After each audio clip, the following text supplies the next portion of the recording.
அஸ்ஸலாமு அலைக்கும் வரஹ்மத்துல்லாஹி வபரகாத்துஹு. வலைக்கும் சலாம் வரஹ்மத்துல்லாஹி தஆலா வபரகாத்துஹு. அஊது பில்லாஹி மினஷ் ஷைத்தானிர் ரஜீம். பிஸ்மில்லாஹிர் ரஹ்மானிர் ரஹீம். இன்னல் அல்ஹம்துலில்லாஹி ரப்பில் ஆலமீன். நஹ்மதுஹு நுஸல்லி அலா ரசூலிஹில் கரீம் இலா யௌமித்தீன் அம்மா பஅத். எல்லா புகழும் இறைவனுக்கே. அல்லாஹுடைய அன்பும் அருளும் எம் பெருமானார் ரசூலை கரீம் ஸல்லல்லாஹு அலைஹி வஸல்லம் அவர்கள் மீதும் நம் அனைவரின் மீதும் என்றென்றும் நின்று நிலவட்டுமாக. ஆமீன். அல்லாஹுடைய கிருபையினால் அவனது அளப்பரிய நாட்டத்திலால் அல்லாஹுடைய இல்லமான இந்த மதரசாவில் நம் அனைவரையும் ஒன்று சேர்த்தது போல் அல்லாஹு தஆலா தயார் செய்து வைத்துள்ள அந்த சொர்க்கத்தில், குறிப்பாக ஜன்னத்துல் ஃபிர்தௌஸ் என்கின்ற உயர்ந்த சொர்க்கத்திலும், அதிலும் குறிப்பாக நமது நாயகம் ஸல்லல்லாஹு அலைஹி வஸல்லம் அவர்களோடும் அவர்களுடைய சத்திய சஹாபாக்களோடும் ஒன்று சேர்ந்து பிரவேசிக்கக்கூடிய நன்மக்களாக வல்ல ரஹ்மான் நம் அனைவரையும், நம் குடும்பத்தார்கள் அனைவரையும், உலக முக்மீன்கள் அனைவரையும் அல்லாஹு தஆலா ஆக்கி அருள் புரிவானாக. நாம் எதை கேட்டோமோ, எதை கேட்க இருக்கிறோமோ அதனை நமது உள்ளத்தில் உள்வாங்கி அதை நமது வாழ்விலும் செயல்படுத்தி அதை நாம் மற்றவர்களுக்கும் எத்தி வைக்கக்கூடிய நன்மக்களாகவும் வல்ல ரஹ்மான் நம் அனைவரையும் ஆக்கி அருள் புரிவானாக. ஆமீன். ஹைர். அல்ஹம்துலில்லாஹ். போன வாரம் எதை பத்தி பார்த்தோம்? விமான விபத்தும் மரணத்தின் ஆபத்தை குறித்து நம்ம பார்த்தோம். அல்ஹம்துலில்லாஹ். இன்னைக்கு ஓதப்பட்ட குர்ஆன் வசனம் ரொம்ப அழகான முறையில ஒரு கருத்துக்கள் நிறைந்த ஒரு முக்கியமான வசனங்களை நமக்கு ஓதி கொடுத்தாங்க. மாஷா அல்லாஹ், தபாரக்கல்லாஹு இல்மா. இதுல இருக்கக்கூடிய வசனங்கள் சூரா ஜுமர்ல கடைசி சில ஆயத்துகள். இதுல அவங்களுடைய அந்த விளக்கம் படிக்கும்போது நீங்க கவனிச்சிருப்பீங்க, ஒரு மனித சமுதாயத்துடைய படைப்பின் ஆரம்பத்தையும் அந்த மனித சமுதாயத்துடைய செய்தி இந்த வசனத்தோடு என்ன செய்கிறது, முடிவடைகிறது அப்படின்னு சொல்லிட்டு அல்ஹம்துலில்லாஹ் ஆரம்பித்து அதே அல்ஹம்துலில்லாஹி ரப்பில் ஆலமீன் என்கின்ற வார்த்தையோடு அந்த ஜுமருடைய சூரா முடிவடைகிறது. அதுல ரெண்டு விஷயம் நம்ம அதுல இருந்து நம்ம எடுத்துக்கொள்ளலாம். ஒன்று என்ன அப்படின்னு சொன்னா, அல்லாஹு தஆலா சொர்க்கத்துல கூட்டம் கூட்டமாக நுழைவிக்கக்கூடிய ஒரு பெரும் கூட்டம், ஒரு பெரும் சிறந்த கூட்டம் என்றால் நபி ஸல்லல்லாஹு அலைஹி வஸல்லம் அவர்களுடைய உம்மத்தினர்கள் மட்டும்தான். அதுக்கு தான் ஜுமர் என்கின்ற வார்த்தை எந்த சமுதாயத்திற்கும் அல்லாஹு தஆலா பயன்படுத்தவில்லை. இந்த முஹம்மது நபி ஸல்லல்லாஹு அலைஹி வஸல்லம் அவர்களான உம்மத்தே முஹம்மதியாவுக்கு மட்டும்தான் அல்லாஹு தஆலா ஜுமர், கூட்டம் கூட்டமாக நீங்கள் சொர்க்கத்திற்குள் நுழைவீர்கள் அப்படிங்கிற அந்த வார்த்தையை பயன்படுத்தி இருக்கிறார். அல்ஹம்துலில்லாஹ். அதுதான் ஆகச் சிறந்த ஒரு அற்புதமான ஒரு நற்செய்தியாக நம்ம இன்ஷா அல்லாஹ் பெற்றுக்கொள்ள வேண்டும். ஏன் அப்படின்னு சொன்னா, கூட்டம் கூட்டமாக அப்படின்னா குடும்பங்கள் குடும்பங்களாக. அதனால தான் அல்லாஹு தஆலா எச்சரிக்கையாக சில வசனங்களை நமக்கு குர்ஆன்ல சொல்லி கொடுக்கிறார். யா அய்யுஹல்லதீன ஆமனு கூ அன்ஃபுஸக்கும் வ அஹ்லீக்கும் நாரா. ஈமான் கொண்டவர்களே, உங்களையும் உங்களுடைய குடும்பத்தினர்களையும் நரக நெருப்பிலிருந்து நீங்கள் காப்பாற்றிக் கொள்ளுங்கள் அப்படிங்கிறதையும் அல்லாஹு தஆலா எச்சரிக்கையாக சொல்லிவிட்டு நற்செய்தியாக இப்படி காப்பாற்றி விட்டால் கூட்டம் கூட்டமாக நீங்க என்ன செய்யலாம், சொர்க்கத்துக்குள்ள போகலாம். சொர்க்கத்துக்குள்ள அப்படியே சாதாரணமாக அல்லாஹு தஆலா நுழைவிப்பான். சுப்ஹானல்லாஹ். ஒரு வரவேற்பு என்ன, அந்த வரவேற்புடைய அந்த வார்த்தைகள் என்ன, சலாமுன் அலைக்கும் திபுத்தும் அந்த வார்த்தை இன்ஷா அல்லாஹ் அதில் காதில் கேட்டு அதிலுடைய அந்த வார்த்தையுடைய வரவேற்பை இன்ஷா அல்லாஹ் பெற்று தகுதி பெற்ற முக்மீன்களாக, முத்தகீன்களாக அல்லாஹு தஆலா சொர்க்கத்தில் கூட்டம் கூட்டங்களாக நம்மளுடைய குடும்பத்தோடு நுழைவிக்கக்கூடிய பாக்கியத்தை வல்ல ரஹ்மான் இதை கேட்டுக்கொண்டிருக்கக்கூடிய எல்லோருக்கும் நசீபாக்குவானாக இன்ஷா அல்லாஹ். சலாமுன் அலைக்கும், உங்கள் மீது சலாம், அல்லாஹுடைய சாந்தி உண்டாகட்டும். ஏன்னா சொர்க்கம் முழுவதும் அல்லாஹுடைய சாந்தியும் ரஹ்மத்தும் கருணையும் அன்பும் நிறைந்ததுதான் சொர்க்கம். அதுல எந்த ஒரு துன்பமோ, எந்த ஒரு கவலையோ, எந்த ஒரு சஞ்சலமோ, எந்த ஒரு விரோதமோ குரோதமோ இல்லாத ஒரு அற்புதமான சொர்க்கத்துக்குள்ள நுழையும் பொழுது இந்த வார்த்தை தான் பொருத்தமான வார்த்தை. அதே போல நாம் சொல்லக்கூடிய வார்த்தை, நாம என்ன சொல்லுவோம், வழக்குமார்கள் நம்மளை வரவேற்பாங்க, நாம என்ன சொல்லுவோம், அல்ஹம்துலில்லாஹில்லதி ஸதகனா. யா அல்லாஹ், எங்களுக்கு வாக்குறுதி கொடுத்து அதை உண்மைப்படுத்தி அந்த சொர்க்கத்திற்கு வாரிசாக்கி நாங்கள் நினைத்த இடத்தில் தங்க வைத்த ரப்பே, உனக்கே எல்லா புகழும். சுப்ஹானல்லாஹ். அந்த வார்த்தையை மொழிந்தவர்களாக இன்ஷா அல்லாஹ் சொர்க்கத்திற்குள் நுழையக்கூடிய பாக்கியத்தை எல்லோரும் பெற வேண்டும் என்று இறைவனிடத்துல நிறைய பிரார்த்தனை செய்யணும் இன்ஷா அல்லாஹ். அப்படியான ஒரு அற்புதமான வசனத்தை தான் இன்னைக்கு வாசிச்சாங்க. அல்ஹம்துலில்லாஹ். அதே போல தஹ்ஃபீல் சூரா ரொம்ப சிறப்பா இருந்துச்சு. மாஷா அல்லாஹ். ரொம்ப அற்புதமா அவங்களுடைய கிராஅத்தும் ரொம்ப அழகாக இருந்துச்சு. அல்ஹம்துலில்லாஹ். சூரத்துன் நப, அதுல நிறைய விஷயங்கள் இருக்குது. இன்னைக்கு ஒரே ஒரு விஷயத்தை மட்டும் நம்ம சொல்லுவோம். அதுல இருக்கக்கூடியது என்னன்னா, யுகத்தின் முடிவு நாள், அதாவது இறுதி தீர்ப்பு நாளை குறித்தும், கியாமத் நாள் எப்படி ஏற்படும், மனிதனுடைய நிலைமை, இது எல்லாமே இருக்கு. அதுல முக்கியமானது என்ன அப்படின்னா, அஜ்புத் என்று சொல்லக்கூடிய உள்வாள் எலும்பின் நுனியை குறித்து அல்லாஹு தஆலா இந்த சூறாவுல தான் சொல்றான். அதாவது நம்மளுடைய முதுகெலும்பின் உள்வாள் எலும்பின் நுனி, அதாவது நம்மளுடைய முதுகெலும்புடைய உள்வாள் எலும்பின் நுனிக்கு பெயர் தான் அஸ்புத் அப்படின்னு சொல்லிட்டு அரபுல சொல்லுவாங்க. அதாவது ஒண்டர் ஆஃப் கில்டு அப்படின்ட்டு இங்கிலீஷ்ல சொல்லுவாங்க. ஒண்டர் ஆஃப் கில்டு அப்படின்னு சொல்லிட்டு நீங்க கூகுள்ல சர்ச் பண்ணீங்கன்னா நிறைய விஷயங்கள் வரும். அதுல இப்ப சயின்ஸ் ரீதியான ஆராய்ச்சி செய்து சொல்றாங்க அப்படின்னா அந்த மனிதனுடைய அந்த ஒண்டர் ஆஃப் கில்டு என்று சொல்லக்கூடிய அந்த எலும்பை, அந்த அஸ்பூத் என்கின்ற அந்த எலும்பை, அந்த நுனியை அணுவளவு இருக்குமா அந்த எலும்பு, அதுல என்னதான் எரித்தாலும் கரித்தாலும் தீயிலிட்டு பொசுக்கினாலும் அமிலங்களை ஊற்றி அதை அழிக்க முற்பட்டாலும் ஒன்றுமே செய்ய முடியாது. அதுல இருக்கக்கூடிய செல்கள் எப்பொழுதும் உயிரோடு இருக்குமா. மனிதனுடைய எல்லா சதைகளும் நரம்புகளும் எலும்புகளும் மண்ணோடு மண்ணாய் பொசுங்கி போன பின்னாலும் இந்த அஸ்பூத் என்கின்ற அந்த எலும்பு மட்டும் என்ன செய்யும்? சுப்ஹானல்லாஹ் இருக்கும். அல்லாஹ் தஆலா குர்ஆன்ல சொல்றான், நபி ஸல்லல்லாஹு அலைஹி வஸல்லம் அவர்கள் இந்த எலும்பை குறித்து நமக்கு சொல்லி காட்டுறாங்க. அப்ப அல்லாஹ் தஆலா அதத்தான் இந்த அம்மைத சாலுடைய ஒரு வசனத்துல சொல்லுவான், இதை கொண்டு நான் மறுமையில என்ன செய்வேன், அந்த மனிதர்களை நான் எழுப்புவேன் அப்படிங்கறத அல்லாஹ் தஆலா சொல்லி காட்டுவான். அப்ப பிரம்மாண்டமான ஒரு படைப்பை அல்லாஹ் தஆலா இந்த உலகத்தில் பிறக்க வைத்து இந்த உலகத்தில் இறக்க வைத்து மீண்டும் மறுமையில எழுப்புறதுக்கு ஒரு நுனி அணு அளவு அவனுக்கு போதுமானது. சுப்ஹானல்லாஹ். அந்த அணு அளவை கொண்டு, அந்த அணுவுக்கு இந்த உலகத்தில் மரணம் இல்லை, அந்த அணு மரணமில்லா அந்த அணுவை கொண்டு என்ன செய்யற, அந்த எலும்பை கொண்டு, அந்த அஸ்பூத் என்கின்ற எலும்பை கொண்டு மறுமையில எழுப்புறான்.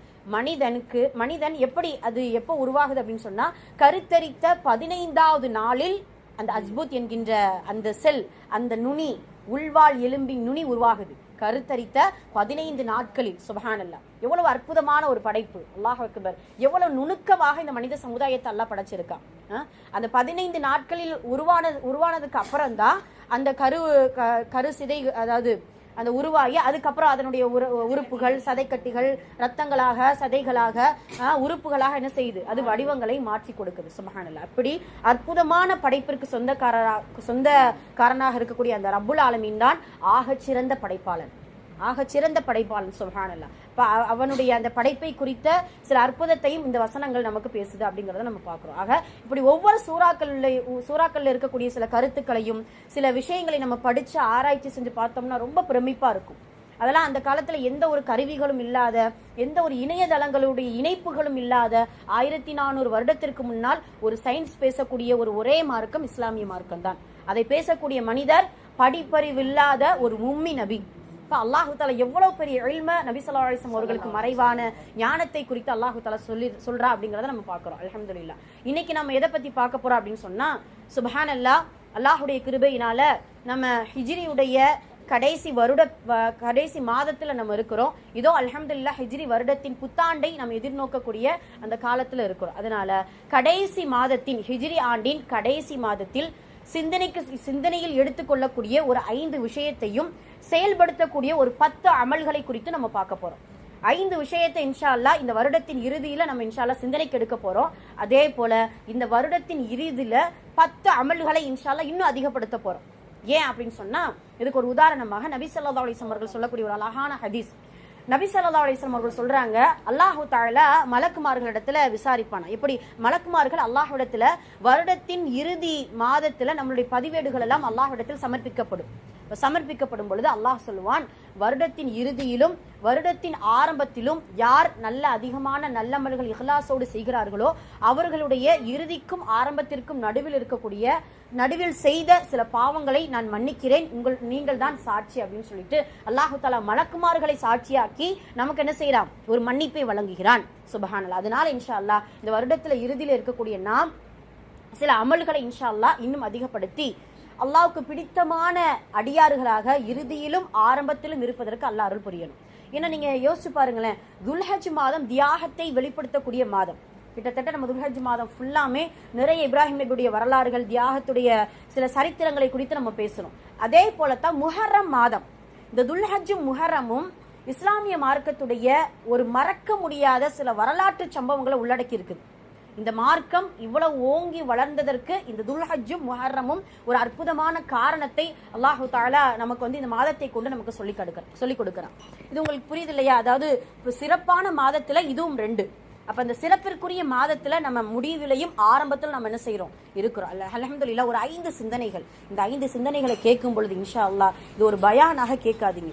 முதல்ல அதை நம்ம எப்படி இந்த இன்றைய அமர்வை மட்டும் இன்ஷா அல்லாஹ் உங்களுக்கு எனக்கு நானே உங்களுக்கு நீங்களே இன்ஷா அல்லாஹ் சரி செய்து இந்த சிந்தனைகளை எடுத்து இந்த வருடத்தின் கடைசியிலையாவது நம்மளுடைய மனமாற்றத்தை ஏற்படுத்தி நல்ல அமல்களை நல்ல முறையில் செய்வதற்கு அல்லாஹு தாலா எல்லோருக்கும் தௌஃபீக் செய்யணும். அந்த உள் நோக்கத்தோடு இன்ஷா அல்லாஹ் இந்த விஷயத்தை நம்ம கேட்க போறோம். முதல் சிந்தனை என்ன அப்படின்னு சொன்னா, அதிகமா முதல்ல நம்ம எடுத்துக்கொள்ளக்கூடிய சிந்தனைகள் என்ன அப்படின்னா, நம்ம எவ்வளவு பாவங்கள் செஞ்சிருக்கோம், அந்த பாவங்களுக்கு நம்ம தௌபா செஞ்சிருக்கோமா, பாவங்களுக்கு நாம் தௌபா செய்திருக்கிறோமா அப்படின்னு சொல்லிட்டு முதல்ல அந்த சிந்தனை தான் அதிகமா இருக்கணும். தௌபாவை அதிகப்படுத்தி கொள்ள வேண்டும். நம்ம சிந்தனைக்கு எடுங்க இன்ஷா அல்லாஹ். தௌபாவை நம்ம அதிகப்படுத்தணும். ஒரு நாளைக்கு எவ்வளவோ பாவங்கள் தெரியாமல் நம்ம என்ன செஞ்சுட்டு இருக்கோம், செய்து கொண்டு இருக்கிறோம். அந்த பாவத்திற்கான பரிகாரத்தையும் தேடாமல், அந்த பாவத்திற்கான தௌபாவையும் அல்லாஹ்விடத்துல கேட்காம, பாவங்களை மூட்டை மூட்டையாக சுமந்து வருடத்தின் கடைசியில் இருந்தால் அல்லாஹு தஆலா இப்படி ஆக்கிட்டானா என்ன ஆகுறது? அதுல ஒரு எடுத்துக்காட்டுக்கு சொல்றேன். வாரத்தின் முடிவை கொடுத்த ரப்புல் ஆலமீன், மாதத்தின் முடிவை கொடுத்த ரப்புல் ஆலமீன், வருடத்தின் முடிவை கொடுத்த ரப்புல் ஆலமீன் நம்மளுடைய வாழ்க்கையின் முடிவை கொடுத்து விட்டால் எல்லாருக்குமே ஒரு முடிவு வரும் இல்லையா? அப்ப அந்த வாழ்க்கையின் முடிவுல நம்ம இருந்தா நம்ம எப்படி அமல்கள் செய்யறோமோ, நம்ம எப்படி நாமளே சரி செய்து கொள்கிறோமோ, அதே போல் நம்மளுடைய பாவங்களை நினைத்து அழுது அவரிடத்தில் அதிகமாக தௌபா செய்து, யா அல்லாஹ் இந்த வருடத்தின் இறுதியில் நான் இருக்கிறேன், நல்ல முறையில் என்னுடைய பாவத்துக்காக உன்னிடத்துல நான் தௌபா செய்கிறேன், என்னுடைய பாவங்களை முழுமையா நீ மன்னிச்சிரு, நல்ல ஒரு சாலிஹான ஒரு மனிதனாக அடுத்த ஹிஜ்ரியுடைய புத்தாண்டை நம்ம இன்ஷா அல்லாஹ் என்ன செய்யணும், எதிர்நோக்கக்கூடிய ஒரு பாக்கியத்தை எனக்கு கொடு அப்படின்னு சொல்லிட்டு அல்லாஹ்விடத்தில் அதிகமாக தௌபா செய்ய வேண்டும். இதுதான் முதல் சிந்தனை. பாவ மன்னிப்பு தேட வேண்டும் அப்படிங்கிறது தான் முதல் சிந்தனையாக நம்ம எடுத்துக்கொள்ள போறோம் இன்ஷா அல்லாஹ். சரி, நம்ம எப்படி எல்லாம் பாவ மன்னிப்பு கேட்கலாம்? அதுக்கு முன்னாடி நிறைய நம்ம சொல்லியிருக்கோம். பாவ மன்னிப்பு கேட்கக்கூடிய விஷயங்கள் அப்படின்னு பார்த்தோம்னா, முதல்ல அந்த பாவத்தை என்ன செய்யணும், நம்ம உணரணும். அது இன்னொன்னு என்னன்னா, மனிதனுடைய ஒரு கெட்ட ஒன்று என்ன அப்படின்னா, ஒருத்தவங்க நம்ம ஒரு குறை சொல்றாங்க அப்படின்னா அதை நான் என்ன செய்ய மாட்டோம், அக்செப்ட் பண்ணிக்கவே மாட்டோம். எனக்கு அது சரியாதான் இருக்குது, அப்படிதானே? எனக்கு அது சரியாதான் இருக்குது, நீ சொல்லி நம்ம என்ன கேட்கறது அப்படிங்கிற மாதிரியான மனோநிலையில இருக்கவே கூடாது. முதல் நாம் செய்த பாவத்தை உணர்ந்து தௌபா செய்து அல்லாஹ்விடத்துல பிழை பொறுப்பு தேடி, அது சொல்லை கொண்டோ நம்மளுடைய செயல்களை கொண்டோ நாம் கொடுக்கக்கூடிய சதகா கொலை கொண்டோ இன்ஷா அல்லாஹ் நம்மளுடைய பாவத்தை என்ன செஞ்சுக்கிறணும், இல்லாமல் ஆக்கி கொள்ள வேண்டும். இதுதான் முதல் முக்கிய சிந்தனையாக நம்மளுடைய இந்த வருடத்தின் கடைசி மாதத்தில் முதல் சிந்தனையாக எடுத்துக்கொள்ளணும். ரெண்டாவது என்ன அப்படின்னு கேட்டீங்கன்னா, உங்களை நீங்களே விசாரித்து கொள்ளுங்கள். இதுதான் ரொம்ப முக்கியமானது. பாவம் செய்யறது ஒரு பக்கம் இருந்தாலும் உங்களை நீங்களே நம்ம என்ன செய்யணும், விசாரித்துக் கொள்ளணும். உமர் ரலியல்லாஹு அவர்கள் அழகா சொல்லுவாங்க, மனிதர்களே நீங்க என்ன செய்யுங்க, உங்களை நீங்களே அல்லாஹ் எடை போடுவதற்கு முன்னால் நீங்கள் உங்களை எடை போட்டுக் கொள்ளுங்கள், உங்களுடைய அமல்களை எடை போட்டுக் கொள்ளுங்கள். யுஹாசிபுக்கும் பிஹில்லா, அல்லாஹ் உங்களை ஹிசாபு செய்வதற்கு முன்னால், விசாரணை செய்வதற்கு முன்னால் உங்களை நீங்களே விசாரித்துக் கொள்ளுங்கள். சுப்ஹானல்லாஹ். காலையில சூரியன் வருவது மறைவது நமக்கு என்ன உணர்த்துது தெரியுமா? சூரியன் வருது மறையுது, அது என்ன உணர்த்துது? நமக்கு என்ன உணர்த்துது? வாழ்நாள்ல ஒவ்வொரு நாளும் போய்கிட்டே இருக்குது, அது ஒன்று உணர்த்துது. இன்னொரு பாடம் என்ன உணர்த்துது அப்படின்னா, இவ்வளவு பிரகாசமாக இருக்கக்கூடிய சூரியன் கூட இந்த உலகத்தில் நிரந்தரம் இல்லாத பொழுது வருது மறையுது, அவ்வளவுதானே. நிரந்தரமா சூரியன் அப்படியே பெர்ஃபெக்டா வானத்திலே அப்படியே வச்சுட்டானா, வருது இரவு தருது, அதுக்கப்புறம் பகல் தருது. அப்ப சூரியனே நிரந்தரம் இல்லாத இந்த உலகத்தில் நீ மட்டும் எப்படி நிரந்தரமாக முடியும்? சுப்ஹானல்லாஹ். பல்லாயிரம் கிலோமீட்டருக்கு அப்பால் இருக்கக்கூடிய சூரியனுடைய வெப்பத்தை தாங்க முடியாத அளவுக்கு பலகீனமான மனித சமுதாயம், அந்த சூரியனே நிரந்தரம் இல்லாத இந்த உலகத்துல நாம் என்ன செய்ய முடியாது, நிரந்தரமாக இருக்க முடியாது. அப்ப அந்த நிரந்தரம் இல்லாத இந்த உலகத்தில் உங்களை நீங்களே அடிக்கடி விசாரணை செய்து கொள்ளுங்கள். அல்லாஹுடைய தூதருடைய தோழர் உமர் ரலியல்லாஹு அவர்கள் நமக்கு சொல்லிக் கொடுக்கிறார்.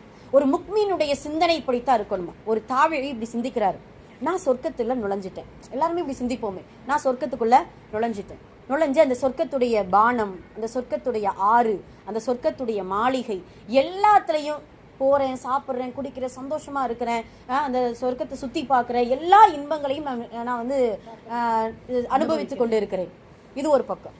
மஆதல்லா, அல்லாஹ் பாதுகாக்கணும், நான் நரகத்தில் இருக்கிறேன். மஆதல்லா, அஸ்தக்ஃபிருல்லாஹ், அல்லாஹ் பாதுகாக்கணும். அந்த நரகத்துடைய பானம் என்னது, சீலும் சலமும் கள்ளிச்செடியும் முட்களும் இப்படி இருந்தால் நமது நிலைமை. அப்ப அந்த தாபியை தனக்குள்ளே தன்னுடைய நஃப்ஸிடத்தில் கேட்டுக்கொள்கிறார், நஃப்ஸே உனக்கு எது விருப்பம், சொர்க்கத்துடைய இன்பமா நரகத்துடைய வேதனையா? அந்த நஃப்ஸ் சொல்லுதான், எனக்கு சொர்க்கத்துடைய இன்பம் தான், எனக்கு இன்பம் வேணும் இல்லையா, அதுக்கு நீ உன்னை தயார்படுத்திக்கொள். தன்னைத்தானே என்ன செய்யறாரு, பேசுறாரு, அதுக்கு நீ தயார்படுத்திக்கோ. அதுக்கு உன்னை தயாரிச்சுக்கோ. சொர்க்கத்துக்கு வந்து சாதாரண அல்லாஹ் தஆலா என்ன செய்ய மாட்டான், கொடுக்க மாட்டான். சுப்ஹானல்லாஹ். சொர்க்கம் என்பது சோதனையால் சூழப்பட்ட ஒரு பெரும் கோட்டை. அந்த கோட்டையை அடையணும் அப்படின்னா பல சோதனைகளை உடைத்து சொபுர் என்கின்ற பொறுமையோடும் உள்ளத்தோடும் இருந்தால் மட்டும்தான் அந்த சொர்க்கம் என்கின்ற அந்த பெரும் கோட்டையை என்ன செய்ய முடியும், அடைய முடியும். அதனால் நஃப்ஸே, உன்னை நீ சீர்படுத்தி அதற்கான தயாரிப்புகளில் உன்னை நீ மும்முரப்படுத்து அப்படின்னு சொல்லிட்டு ஒரு முக்மினுடைய சிந்தனை இருக்க வேண்டும் என்று அந்த தாபியை சொல்லிக் கொள்வாராம். சுப்ஹானல்லாஹ். அந்த மாதத்துடைய இறுதி நாள்ல இந்த சிந்தனையை இன்ஷா அல்லாஹ் நம்ம எடுத்துக்கொண்டு அடிக்கடி சுய விசாரணை செய்து கொள்ளணும். அடிக்கடி சுய விசாரணை செய்து கொள்ளணும். ஏன்னா அல்லாஹு தஆலா திரைமறைவாக செய்யக்கூடிய ஒரு மனிதனுக்கும் அல்லாஹ்வுக்கும் இருக்கக்கூடிய விசாரணையே கடுமையாக இருக்கும் பொழுது பல்லாயிரம் கோடிக்கணக்கான மக்களுக்கு முன்னால் நம்மை விசாரிக்கும் பொழுது நமது நிலைமை என்ன, அல்லாஹ் பாதுகாக்கணும். அதனால அல்லாஹ் அவ்வளவு பெரிய விசாரணை கொடுப்பதற்கு முன்னால் நம்மை நாமே விசாரித்துக் கொள்வதுதான் சிறந்தது அப்படிங்கறத நம்ம முதல்ல இரண்டாவது சிந்தனைக்கு எடுத்துக்கொள்ளணும் இன்ஷா அல்லாஹ். மூன்றாவது சிந்தனை ரொம்ப முக்கியமானது. இது கவலைப்படக்கூடிய சிந்தனை. என்ன கவலை? ஈமானிய கவலை. அது என்ன ஈமானிய கவலை? வருடத்தின் இறுதி முடிவில் யா அல்லாஹ் எனது முடிவு எப்படி இருக்கும், வருடத்தின் இறுதி முடிவில் எனது முடிவு எப்படி இருக்கும். அடிக்கடி நம்ம இதை வந்து நம்ம பேசிட்டே இருக்கிறோம். முடிவை குறித்து பேசுறோம், மரணத்தை குறித்து பேசிக்கொண்டே இருக்கிறோம். பேச இன்ஷா அல்லாஹ் அல்லாஹு தஆலா ஒரு ஈமான்ல ஒரு பலத்தையும் முடிவை நமக்கு இன்ஷா அல்லாஹ் சிறப்பாக்கி கொடுப்பான் அப்படிங்கறத நம்ம உறுதியாக இருக்கலாம். அப்ப அந்த முடிவை குறித்து இன்ஷா அல்லாஹ் இந்த வருடத்தின் இறுதி மாதத்துல சிந்திக்கணும். எப்படி நம்மளுடைய முடிவு இருக்கணும் அப்படின்னு சொன்னா, ஏன்னா அந்த முடிவுங்கிறது அல்லாஹுடைய கையில தான் இருக்குது. டீ குடிச்சுக்கோங்க. பிஸ்மில்லாஹிர் ரஹ்மானிர் ரஹீம். மூன்றாவது சிந்தனை இதுதான். நம்மளுடைய முடிவை குறித்து அதிகமாக இந்த வருடத்தின் இறுதியில இன்ஷா அல்லாஹ் சிந்திக்கக்கூடியவர்களாக இருக்க வேண்டும். ஏன்னா அல்லாஹு தஆலா முடிவு என்பது அவன் கைவசத்துல வச்சிருக்கிறான். நம்ம நினைக்கிறோம், அல்ஹம்துலில்லாஹ் நம்ம தொழுகிறோம், குர்ஆன் ஓதுறோம், முக்மீனா இருக்கிறோம், முஸ்லீமா இருக்கிறோம், எல்லாமே நல்லபடியா நடந்துட்டு இருக்கு, நம்மளுடைய முடிவும் இப்படிதான் சிறப்பாக இருக்கும் அப்படின்னு சொல்லிட்டு நாம நினைத்து கொண்டு இருக்கிறோம். ஆனால் அல்லாஹ் என்ன நினைத்து கொண்டு இருக்கிறாங்கிறது தெரியாது. இப்படிதான் ஒரு அறிஞர் இருந்தார், இப்னு அப்துர் ரஹீம் என்கின்ற அறிஞர். குர்ஆனை மனனம் செய்த, ஹதீஸை மனனம் செய்த ஒரு அற்புதமான மார்க்க ஞானி. அல்லாஹு தஆலா அந்த மனிதருக்கு எப்படியான முடிவை கொடுத்துட்டா அப்படின்னு சொன்னா, ஒரு போருக்காக போறாங்க. போருக்கு போகும் பொழுது ஒரு பெண்ணை சந்திக்கிறாங்க. அந்த பெண் வந்து கிறிஸ்தவ பெண். அப்ப அந்த கிறிஸ்தவ பெண்ணை வந்து இவர் விரும்பும் பொழுது, உன்னை திருமணம் செய்வதற்கு நான் என்ன உனக்கு தரணும் அப்படின்னு சொல்லும் பொழுது, நீ கிறிஸ்தவரா மாறினா நான் என்ன செய்யறேன், திருமணம் செய்து கொள்கிறேன் அப்படின்னு சொல்லி ஒரு பெண்ணுக்காக ஆசைப்பட்டு தன்னுடைய மார்க்கத்தையே விட்டு இருக்கக்கூடிய நிலைமையை நம்ம பார்க்கிறோம். பின்னொரு காலத்துல அவர் கஷ்டப்பட்டு ரொம்ப அல்லாஹு தஆலா அவரை இழிவடைய செய்து, அந்த தருணத்துல மக்கள் எல்லாம் ஏன் உங்களுடைய இழிநிலைக்கு இவ்வளவு பெரிய காரணம் அப்படின்னு சொல்லும் பொழுது, அன்றே நான் வந்து சுதாரிக்காம என்னுடைய ஈமான பறிகொடுத்ததின் காரணமாக அல்லாஹு தஆலா இவ்வளவு பெரிய இழிவை எனக்கு கொடுத்திருக்கான் அப்படின்னு சொல்லும் பொழுது அந்த மக்கள் கேட்பாங்க, நீங்க குர்ஆனை மனனம் செய்த ஒரு ஞானியாக இருந்தீங்களே, உங்களுடைய உள்ளத்துல இப்ப குர்ஆன் இருக்குதா அப்படின்னு கேட்பாங்க. என்னுடைய குர்ஆன் உள்ளத்திலிருந்து அல்லாஹ் எல்லாவற்றையும் எடுத்து விட்டான், ஒரே ஒரு ஆயத்தை தவிர.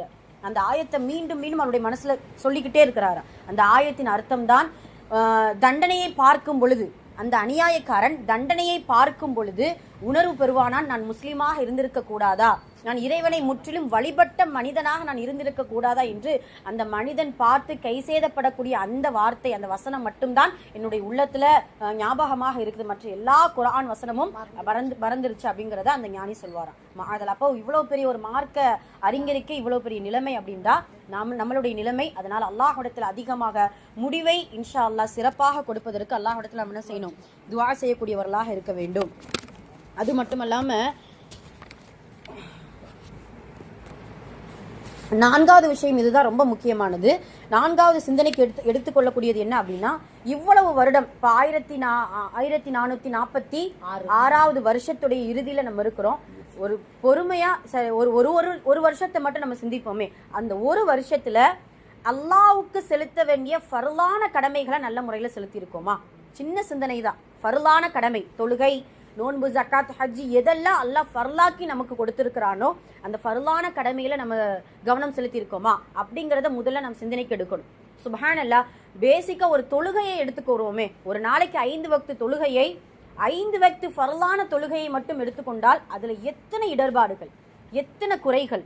நேரம் தவறி தொழுதுட்டு இருக்கிறோம், எண்ணங்கள் இல்லாமல் தொழுதுட்டு இருக்கிறோம், நினைவுகள் இல்லாமல் தொழுதுட்டு இருக்கிறோம், கடமைக்கென்று சில பேர் தொழுதுட்டு இருக்கிறோம். அதில் அல்லாஹ்வால் பாதுகாக்கப்பட்டவர்களை தவிர சில பேர் அல்லாஹ் கொடுக்கக்கூடிய மிகப்பெரிய தண்டனை இந்த துனியாவுல தொழவே வேண்டாம் என்கின்ற எண்ணத்தை இந்த மனிதனுக்கு என்ன செஞ்சுட்டான், கொடுத்துட்டான். நீ எனக்கு தொழவே வேண்டாம், ஏன்னா உன்னுடைய தொழுகை எனக்கு தேவையே இல்லை, நீ தொழுதாதான் என்னுடைய கண்ணியம் உயர போறது கிடையாது அப்படின்ட்டு சஜ்தா செய்யக்கூடிய பாக்கியத்தையே கொடுக்காத சில மனிதர்களை கூட அல்லாஹு தஆலா இந்த உலகத்துல வச்சுட்டு தான் இருக்கிறான். சுப்ஹானல்லாஹ். அப்ப இப்படி ஃபர்லான கடமைகளை நல்ல முறையில் நிறைவேற்றி கொண்டிருக்கிறோமா என்று இந்த இறுதி நேரத்துல சிந்தனைக்கு எடுத்துக்கிறோம்.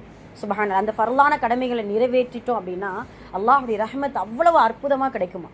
அல்லாஹ்வுடைய ரஹ்மத்தை தானே நம்ம எதிர்பார்த்துட்டு இருக்கிறோம். ரஹ்மத் இல்லாமல் இந்த துனியா ஒரு நிமிஷம் கூட என்ன செய்யாது, நகராது. நம்மளுடைய வாழ்க்கை அடுத்த இதுக்கு எடுத்து வைக்க முடியாது. அல்லாஹ்வுடைய ரஹ்மத்து தான் இந்த வாழ்க்கையையும் இந்த உலகத்தையும் சுழல செய்கிறது அப்படிங்கிறத நம்ம எடுத்துக்கிறோம். அதே போல நபி ஸல்லல்லாஹு அலைஹி வஸல்லம் சொன்னாங்க இல்லையா, 5 வருவதுக்கு முன்னாடி நீங்க 5 செயல்படுத்திக்கோங்க, தயார்படுத்திக்கோங்க, 5 காரியங்களை நீங்க நல்ல முறையில பார்த்துக்கோங்க. நோய் வருவதற்கு முன்னால் ஆரோக்கியத்தை நல்ல முறையில பயன்படுத்திக்கோங்க. ஏன் அப்படின்னா ஃபர்லான விஷயத்தை கூட நோய்வாய்ப்படும் பொழுது செய்ய முடியலை நம்மளால. அதுல இன்னொரு சட்டத்தை நம்ம தெரிஞ்சுக்கிறணும். ஆரோக்கியமா இருந்து ஃபர்லான தொழுகை நல்ல முறையில நிறைவேற்றினா மட்டும்தான் ஆரோக்கியமின்மையின் போது தொழுகை நிறைவேற்றாத சூழ்நிலைக்கு தள்ளப்படும் பொழுது தொழுகை நிறைவேற்றிய நன்மை நமக்கு கொடுப்பான். நமக்கு ஒரு இப்போ இப்படி கூட அறிஞர்கள் சொல்லுவாங்க, 40 வயசு அல்லாஹு தஆலா நமக்கு ஆயுள் காலத்தை கொடுத்துட்டா அப்படின்னு சொன்னா 40க்கு மேல நோ எக்ஸ்கியூஸ், அவ்வளவுதான். 40 வயசு உனக்கு கொடுத்துட்டல்ல, அந்த 40 வயசுல ஆரோக்கியத்தை கொடுத்துருக்கிறல்ல, சிந்தனை எல்லாமே கொடுத்துருக்கிறல்ல, 40 வயசுக்கு மேல நீ என்ன காரணம் சொன்னாலும் அமல் செய்யாம நீ என்ன காரணம் சொன்னாலும் என்ன செய்ய மாட்டேன்னா ஏத்துக்க மாட்டேன். அல்லாஹு தஆலா அதுக்கடுத்து நான் அதனுடைய விரிவாக்கத்தை நான் சொல்றேன். அப்ப இந்த 5 விஷயத்தை முதல்ல நம்ம சிந்திக்கணும். அப்ப நோய் வருவதற்கு முன்னால் ஆரோக்கியத்தை நல்ல முறையில நீங்க பயன்படுத்திக்கோங்க. அதே போல முதுமை வருவதற்கு முன்னால் இளமையை நல்ல முறையில பயன்படுத்திக்கோங்க. அதே போல வேலை பளு வருவதற்கு முன்னால் ஓய்வை நல்ல முறையில் பயன்படுத்திக் கொள்ளுங்கள். அதே போல வறுமை வருவதற்கு முன்னால் செல்வ நிலையை சொதக்கா செய்து உன்னுடைய சொதக்காவை கொண்டு அல்லாஹ்வுடைய நெருக்கத்தை பெறுங்கள். கடைசியாக மரணம் வருவதற்கு முன்னால் அல்லாஹுவால் கொடுக்கப்பட்ட நிஅமத்தான வாழ்வையும் வயதையும் நல்ல முறையில் பயன்படுத்திக் கொள்ளுங்கள் அப்படின்னு சொல்லிட்டு நபி ஸல்லல்லாஹு அலைஹி வஸல்லம் அவர்கள் நமக்கு சொல்லி காட்டுறாங்க. ஆக இந்த 5 விஷயத்தை நல்ல முறையில் பயன்படுத்தினால் மட்டும்தான் ஃபர்லான கடமைகளை சரிவர என்ன செய்ய முடியும், நிறைவேற்ற முடியும். மற்ற எதுல குறை வைச்சா கூட நமக்கு ஒரு சில நேரம் ஒரு உறுத்தல் இதெல்லாம் இருக்கும். ஆனா அல்லாஹுடைய கடமையை குறை வச்சுட்டு நம்ம ஜாலியா என்ன செஞ்சுட்டு இருக்கிறோம். நல்லா பாதுகாக்கணும். மற்றவங்களுக்கு ஒரு வாக்குறுதி கொடுக்குறோம், இல்ல வேற ஏதாவது அவங்களுக்கு ஹெல்ப் செய்ய நினைக்கிறோம், அப்படி செய்ய முடிச்சா அன்னைக்கு அவங்களுக்கு உதவி செய்யாம விட்டுட்டேனே அப்படின்னு சொல்லி ஒரு மனிதனுக்கு மனிதன் செய்யக்கூடிய உதவியையும் கடமைகளுக்கு கூட வருத்தப்படுறோமே தவிர, ஆனா அல்லாஹ்வுக்கு செய்ய வேண்டிய கடமைகளுக்கு என்ன செய்ய மாட்டோம், வருத்தமே பட மாட்டோம். தொழுகையை விட்டுருதோம், ஃபர்லான கடமைகளை விட்டு எப்போதும் போல நம்முடைய வாழ்க்கை போய்கொண்டுதான் இருக்கிறது. அதில் அல்லாஹ் பாதுகாக்கணும். அதே போல நாம இப்படி நம்ம நினைச்சோம்னா அல்லாஹு தஆலா நம்மளை சந்திக்க விரும்புகிறான். அதே போல் நாம் அல்லாஹ்வை சந்திக்க விரும்புகிறோம். இது ஒரு வகையினர். ஏன் சந்திக்க விரும்புறோம் அப்படின்னா படைத்த ரப்புல் ஆலமீனை எப்படியாவது நம்ம என்ன செஞ்சிடணும், பார்க்கணும், பார்த்து அவனுடைய ரஹ்மத்தை கொண்டு சொர்க்கத்தை நுழையணும் அப்படின்னு சொல்லிட்டு சில மனிதர்கள் ஆசைப்பட்டு கொண்டிருக்கக்கூடிய ஒரு வகையினர். இரண்டாவது வகையினர் அல்லாஹ்வை சந்திக்கவும் விரும்புறதில்ல, அதே போல அல்லாஹும் அவர்களை என்ன செய்யல, சந்திக்க விரும்புறதில்ல. ஏன் அப்படின்னு சொன்னா அல்லாஹு தஆலா இந்த உலகத்துல அவர்களை அலா குலூபிஹிம், அதாவது ஹத்தமல்லாஹு அலா குலூபிஹிம், அவர்களுடைய உள்ளத்தில் நோயை கொடுத்துட்டான். நோயை கொடுத்ததுனால உன்னுடைய சந்திப்பை நான் என்ன செய்யல, விரும்பல. ஏன்னா எப்படின்னு வெறும் கையாத்தான் வரப்போறேன். உன்னுடைய அமல்கள் இல்லாம எனக்கு அப்படி அமல் செஞ்சால் இஹ்லாஸ் இல்லாம இப்படி இருக்கும்பொழுது உன்னுடைய சந்திப்பு எனக்கு தேவையில்லை என்று சொல்லக்கூடிய இரண்டாவது வகைன்னு இருக்கிறாங்க. ஒரு சில பேர் அல்லாஹ்வுடைய சந்திப்பை விரும்ப மாட்டாங்க. ஏன் விரும்ப மாட்டாங்க தெரியுமா? இன்னும் கொஞ்சம் காலம் அல்லாஹ் எனக்கு கொடுக்கட்டும், அந்த காலத்துல நல்ல அமலுக்கு நான் இன்னும் என்ன செய்யறேன், செஞ்சுக்கிறேன். நம்ம இப்ப என்ன அமல் செஞ்சு வச்சிருக்கோம்? அந்த எஜமானனை சந்திக்க அவன் கொடுத்த ஃபர்லான கடமைகளை நல்ல முறையில் நிறைவேற்றல, அவன் கொடுத்த நிஅமத்துக்கு நன்றி செலுத்தல, அவன் கொடுத்த பொறுப்புகளை நல்ல முறையில நான் செய்யல. அப்போ இன்னும் கொஞ்சம் காலத்தை அல்லாஹ் எனக்கு கொடுத்திருந்தா எல்லா கடமைகளையும் நான் என்ன செஞ்சிருவேன், நல்ல முறையில செஞ்சிருவேன் அப்படின்னு சொல்லிட்டு அவனுடைய சந்திப்பை கொஞ்சம் தள்ளி வைப்பது எதற்காக? நல்ல முறையில் நல்ல அமல்கள் செய்வதற்காகத்தான் அப்படிங்கிறத இந்த விஷயங்கள் நமக்கு உணர்த்ததாக இந்த கடைசி வருடத்துடைய கடைசி நாட்கள்ல அல்லாஹ்வுடைய ஃபர்லான கடமைகளில் ரொம்ப ரொம்ப ரொம்ப கவனமாக இன்ஷா அல்லாஹ் இருக்க வேண்டும். அதுல ரொம்ப முக்கியமானது சொலா என்கின்ற தொழுகை அப்படிங்கறத நம்ம எடுத்துக்கிறோம். கடைசியாக 5வது சிந்தனை, நாம நல்லவங்களா கெட்டவங்களா அப்படின்ட்டு என்ன செய்யணும், சிந்தனைக்கு எடுக்கணும். நல்லவங்களா கெட்டவங்களா? இப்ப நம்மளே கேட்டுக்கிட்டோம்னா என்ன சொல்லுவோம்? நல்லவங்க தான் சொல்லுவோம். யாராவது நான் கெட்டவன் அப்படின்னு என்ன செய்ய முடியாது. ஆமா, அண்டை வீட்டுக்காரங்க, பயணத்துக்கு துணையா இருக்கிறவங்க, அப்புறம் 3 பேருக்கு கேட்டு பார்த்தாதான் நம்மளுடைய தெரியும். ஆனா ரசூலுல்லாஹ் அழகான ஒரு உதாரணம் சொல்றாங்க. நாம நல்லவர்களா கெட்டவர்களா? மனிதர்களில் சிறந்தவர்கள் யார் என்றால், மனிதர்களில் பாக்கியம் பெற்றவர்கள் யார் என்றால், நீண்ட ஆயுள் கொடுத்து நல்லமல்களை அதிகமாக செய்தவர்கள் தான் பாக்கியம் பெற்றவர்கள். சுபஹானல்லாஹ். இப்போ அல்லாஹு தாலா நமக்கு 60 வயது 70 வயது 40 50 வயது கொடுத்துருக்கான். இந்த ஆயுள் காலத்துல சாலிஹான நல்ல அமல்கள் நிறைய செஞ்சிருக்கோம் அப்படின்னு சொல்லி மனதார நாம் உறுதி கொண்டால் நாம் தான் நல்லவர்கள். யாராவது சொல்ல முடியுமா? அப்ப நம்ம நல்லவங்களா கெட்டவங்களா? வந்துருச்சா? ஆமா. ரசூல் ஸல்லல்லாஹு அலைஹி வஸல்லம் அவர்கள் அதே இதுல அந்த ஹதீஸ்ல இன்னொரு விஷயம் வருது. நீண்ட ஆயுள் கொடுத்து அந்த ஆயுள் காலத்தை வீணடித்த மனிதன் தான் மனிதர்களில் ஆக துர்பாக்கியசாலி, ஆக கெட்டவன் அப்படிங்கிறத நபி ஸல்லல்லாஹு அலைஹி வஸல்லம் அவர்கள் சொல்றாங்க. மஆதல்லாஹ். இப்படியான கூட்டத்திலிருந்து எல்லோரும் அல்லாஹ் நம்மளை எல்லாரையுமே பாதுகாக்கணும். அல்லாஹு தாலா கொடுக்கக்கூடிய ஆயுள் காலத்துல சாலிஹான நல்லமல்களை அதிகமாக செய்து அவனுக்கு பிடித்தமான மனிதர்களாக இருக்க அல்லாஹ் அருள் புரியணும் அப்படிங்கறத நம்ம நினைக்கணும். அதே போலத்தான் அந்த வயதுடைய விஷயத்துல சொல்லும் பொழுது வயதுகளை அறிஞர்கள் 40 50 60 70 80 வரைக்கும் பிரிக்கிறாங்கம்மா. 40 வயதுக்கு மேல அல்லாஹ்விடத்துல எந்த காரணமும் சொல்ல முடியாது. இது ஒன்று. 50வது வயதில் இருக்கக்கூடியவர்களுக்கான வார்த்தை என்ன அப்படின்னா, அவர்களுக்கு அறுவடைக்கு தயாராகக்கூடிய பயிர்கள் 50. 6வது வயதினவர்கள் என்ன நினைச்சு கொண்டு இருக்க வேண்டும் என்றால், விசாரணைக்கு நீங்கள் தயாராகி கொள்ளுங்கள் என்ற எண்ணத்தோடு என்ன செய்யணும், நினைத்து கொண்டு இருக்க வேண்டும். 70 வயதை அடைந்தவர்கள் என்னதான் நீங்கள் தயார் செய்து வைத்திருக்கிறீர்கள் அப்படிங்கறத மலக்குமார்கள் என்ன செய்யறாங்க, கேள்வியாக என்ன செய்வாங்களா, வைப்பார்களா. அதே இது 80வது வயதை அடைந்த மனிதனுக்கு எந்த ஒரு அணு அளவும் அவனால் காரணம் சொல்லி அல்லாஹ்விடத்தில் தப்பிக்க முடியாத வயதுதான் அந்த 80வது வயது.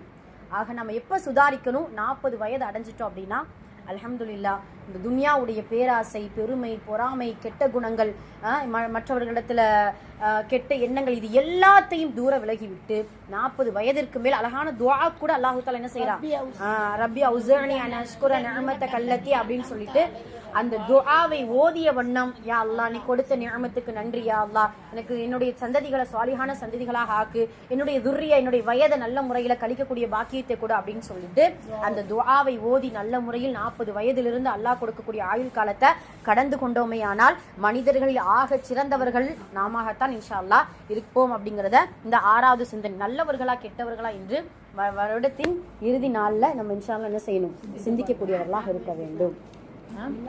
எல்லாருக்குமே 40 வயசு ஆயிடுச்சு. ஆமா அண்ணா, அதனால இப்படி நம்ம இப்படி 5 சிந்தனைகளை இன்ஷா அல்லாஹ் நம்ம எடுத்துக்கிறோம். என்னென்ன சிந்தனைகள் நம்ம சொன்னோம்? ஒன்று, அதிகமாக தௌபா செய்திருக்கிறோமா என்கின்ற சிந்தனை. 2வது, நமக்கு நாமே விசாரணை சொல்ல வேண்டும் என்ற சிந்தனை. 3வது, முடிவை குறித்து எப்படி இருக்கும் என்கின்ற சிந்தனை. 4வது, அல்லாஹ்வுடைய பரலான கடமைகளை நல்ல முறையில் நிறைவேற்றி இருக்கிறோமா என்கின்ற சிந்தனை.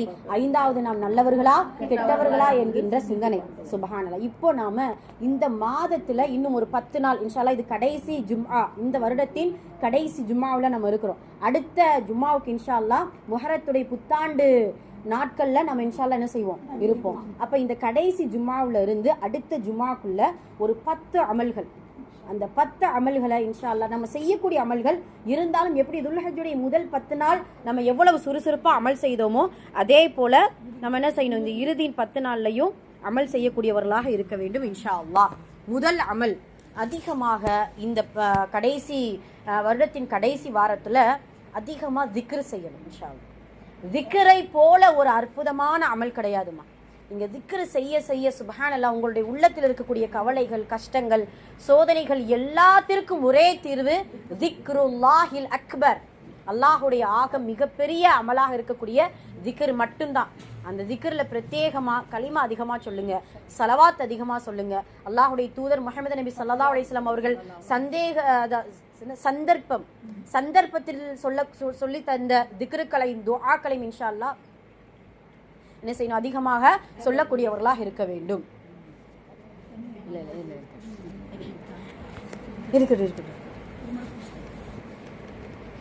இப்போ அந்த திக்ர் என்கின்ற அமல்கள்ல கொஞ்சம் கவனம் செலுத்தணும் இன்ஷா அல்லாஹ். ஒவ்வொரு ஃபர்லு தொழுகைக்கு பின்னாடியும் ரொம்ப முக்கியமா காலையிலும் மாலையிலும் அதிகமாக இன்ஷா அல்லாஹ் திக்ர் செய்யக்கூடியவர்களாக இருக்க வேண்டும். இரண்டாவது, குர்ஆனோடு அதிகமாக தொடர்பு கொள்ளுங்கள். எப்படி துல்ஹஜ்ஜுடைய முதல் 10 நாள் குர்ஆனை நம்ம எவ்வளவு அற்புதமா ஓதுனோமோ அதே போல இதோ கடைசி வருடத்தினுடைய கடைசியில, ஏன்னா அல்லாஹ்வுடைய ஆரம்பத்துல சொன்ன ஹதீஸை நம்ம மறுபடியும் ஞாபகப்படுத்துறோம். கடைசி வருடத்துல எந்த அமல்களோடு நம்மளுடைய வருடம் முடியுதோ அந்த அமல்களோடு நம்மளுடைய பதிவேடு என்ன செய்யப்படும், அல்லாஹ்விடத்துல சமர்ப்பிக்கப்படும். இந்த வருடத்துடைய கடைசியில நம்ம ஏனோ தானோ எப்பொழுதும் போல நம்ம இருந்தோம், நம்மளுடைய கடமைகளை செஞ்சோம், எப்பொழுதும் போல நம்மளுடைய வாழ்க்கை கழிஞ்சிருச்சு அப்படின்னா அல்லாஹ்விடத்துல அமல்களுக்கு அந்த நம்மளுடைய பதிவேட்டிற்கு எந்த மதிப்பும் இருக்காது. அதனால இன்ஷா அல்லாஹ் குர்ஆனோடு அதிகமாக தொடர்பு கொள்ளக்கூடியவர்களாக இருக்க வேண்டும். அதே போல மூன்றாவது அமல் அப்படின்னு சொல்லும் பொழுது அதிகமாக சதக்கா செய்து கொள்ளுங்கள். ஏன்னா இனி வருட பிறப்புடைய ஆரம்பத்திலிருந்து அல்லாஹு தாலா நமக்கு வரக்கூடிய திடீர் நோய்கள், மரணங்கள், விபத்துகள்ல இருந்து இன்ஷா அல்லாஹ் திடீர் சோதனைகள்ல இருந்து அல்லாஹ் நமக்கு பாதுகாப்பை கொடுக்க வேண்டும் என்றால் நாம இன்ஷா அல்லாஹ் சதக்காவை அதிகமாக செய்து அல்லாஹுடைய கோபத்திலிருந்து நம்ம என்ன செஞ்சுக்கணும், பாதுகாத்துக் கொள்ள வேண்டும். ஏன்னா சதக்கா என்பது அல்லாஹுடைய கோபத்தை தணிக்கக்கூடிய ஒரு அற்புதமான ஒரு அமல். அதனால இன்ஷா அல்லாஹ் சதக்கா செய்வதற்கு அதிகமாக நம்ம இன்ஷா அல்லாஹ் தயார்படுத்திக் கொள்ள வேண்டும். நான்காவது, சுன்னத்தான அல்லாஹுடைய தூதர் வழிமுறையை இன்ஷா அல்லாஹ் நிறைய பின்பற்றணும். சுன்னத்தான துஆக்கள்ல இருந்து, சுன்னத்தான தொழுகையில இருந்து, சுன்னத்தான நோன்புகள்ல இருந்து ஒவ்வொரு விஷயத்தில் அல்லாஹ்வுடைய தூதருடைய சுன்னத்துகள் இருக்குது. காலையில எழுந்து தூக்கத்தின் சுன்னத்துகள் இருக்குது இல்லையா, தூங்கி எழுவதின் சுன்னத்துகள் நம்ம படிச்சிருக்கோம். தூங்கி எழுவதின் சுன்னத்துகள் என்னென்ன படிச்சிருக்கோம்? எழுந்த உடனே தடவணும், கசக்கணும், துஆ ஓதணும், துஆ செய்யணும், இப்படி நிறைய ஓதணும். இப்படி நிறைய என்ன செய்து தூங்கி எழுந்த உடனே இருக்கக்கூடிய சுன்னத்துகள் நிறைய உண்டு. சாப்பிடுவதின் சுன்னத்துகள், குடிப்பதின் சுன்னத்துகள், குளிப்பதின் சுன்னத்துகள், தூங்குவதின் சுன்னத்து, இப்படி எல்லா சுன்னத்துகளை இன்ஷா அல்லாஹ் பின்பற்றுவதற்கு இன்ஷா அல்லாஹ் நம்ம முயற்சி செய்யக்கூடியவர்களாக இருக்க வேண்டும். இது 4வது. 5வது, நஃபிலான வணக்கங்களிலும் கவனம் செலுத்தணும் இன்ஷா அல்லாஹ். நஃபிலான வணக்கங்கள் அப்படின்னு சொல்லும்போது தொழுகையிலிருந்து எல்லாமே நிறைய நஃபிலான வணக்கங்கள் இருக்குது. நஃபிலான வணக்கங்களுக்கு இன்னொரு பேர் உபரியான தொழுகை, உபரியான வணக்கங்கள். அல்லாஹ்விடத்துல மறுமையில நம்மளுடைய மீசான் தராசு கணக்க செய்யக்கூடிய அமல்களில் இந்த உபரியான அமல்களும் நமக்கு உண்டு. அது மட்டும் இல்லாமல் ஃபர்ல ஏதாவது குறை வச்சுட்டோம் அப்படின்னு சொன்னா அந்த உபரியான அமல்கள் என்ன செய்வோம், அல்லாஹு தாலா நமக்கு கொடுத்து நிறைவாக்கி கொடுப்பான். அதனால நஃபிலான வணக்கங்களை கவனம் செலுத்தணும். அதே போல 6வது, மற்றவர்களை மன்னிக்க பழகி கொண்டே இருக்க வேண்டும். இந்த கடைசி வருடத்துல எத்தனை பேர் நாமளை எல்லாரும் அல்லாஹ் மன்னிக்கிறாங்கிறத நம்ம எப்படி விரும்புகிறோமோ அதே போல நாம் மற்றவர்களையும் மன்னிப்பதற்கு நம்மளுடைய உள்ளத்தை தயார்படுத்தி கொள்ள வேண்டும். நமக்கு அநீதி இழைச்சவங்க, நமக்கு நம்மளுடைய கவலைக்கு ஆளாக்குனவங்க, இப்படி நிறைய பேர் நம்மளுடைய உறவுகளுடைய வட்டாரத்தில் நமக்கு தெரிஞ்சவர்கள் யாராக இருந்தாலும் இன்ஷா அல்லாஹ் அல்லாஹ்வுக்காக மன்னிப்பதற்கும் தயாராகி கொள்ள வேண்டும். அதே போல மன்னிப்பு கேட்பதற்கும் இன்ஷா அல்லாஹ் தயாராகி கொள்ள வேண்டும். இந்த 6வது விஷயம். அதே போல 7வது என்ன அப்படின்னு சொன்னா, நமக்கு கொடுக்கப்பட்ட பொறுப்புகளை இன்ஷா அல்லாஹ் சிந்தனைக்கு கொண்டு வரணும். என்னென்ன பொறுப்புகளை அல்லாஹு தஆலா கொடுத்திருக்கான், என்னென்ன பொறுப்புகளை அல்லாஹ் கொடுத்திருக்கான், குடும்பத்துக்கு செய்ய வேண்டிய பொறுப்புகள், நம்மளுடைய பிள்ளைகளுக்கு, நம்மளுடைய துணைகளுக்கு, நம்மளுடைய அண்டை வீட்டுக்காரர்களுக்கு, நாம யார் மீதெல்லாம் பொறுப்பெடுத்திருக்கிறோமோ அவர்களுடைய கடமை, இப்படின்ட்டு நமக்கு கொடுக்கப்பட்ட பொறுப்புகளை இன்ஷா அல்லாஹ் சரிவர செய்து கொண்டே இருக்க வேண்டும். இது 7வது. 8வது அப்படின்னு பார்த்தீங்கன்னா ரொம்ப முக்கியமான விஷயம். 8வது என்ன அப்படின்னு சொல்லும் பொழுது, நாவடக்கத்தை என்ன செய்யணும் இன்ஷா அல்லாஹ் நம்ம எடுத்துக்கிறோம். நாவடக்கம்ங்கிறது ரொம்ப முக்கியமான, அடிக்கடி நம்ம சொல்லிட்டு தான் இருக்கிறோம். அந்த நாவடக்கங்கிறதுல பிறர் பற்றி புறம் பேசுறது, பிறர் பற்றி அவதூறு சொல்வது, கோல் சொல்வது, மற்றவர்களை கஷ்டப்படுத்துறது என்கின்ற அந்த நாவடக்கம் என்கின்ற அந்த தன்மையை தனக்குள் இன்ஷா அல்லாஹ் ஏற்படுத்தி கொள்ள வேண்டும். அதே போல ரொம்ப அடுத்து 9வது, ஹலால் ஹராம பேணி வாழக்கூடியவர்களாக இந்த வருடத்தினுடைய கடைசியில் இந்த அமல்களை இன்ஷா அல்லாஹ் சரிவர செய்யணும். கடைசியாக 10வது ரொம்ப முக்கியமானது, பிறர் நலம் நாடக்கூடிய மக்களாக, பிறருக்கு உதவி செய்யக்கூடிய மக்களாக இன்ஷா அல்லாஹ் இருக்க வேண்டும். அத்துன்யா அதீனு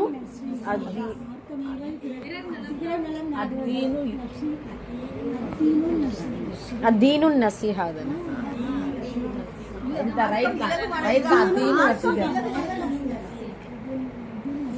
நாடுவதாகும். அதனால இன்ஷா அல்லாஹ் பிறர் நலம் நாடக்கூடிய உள்ளத்தை நம் எல்லோருக்குமே அல்லாஹு தஆலா தர வேண்டும் என்பதையும் இன்ஷா அல்லாஹ் இந்த அமல்களில் சேர்த்துக்கிறார்.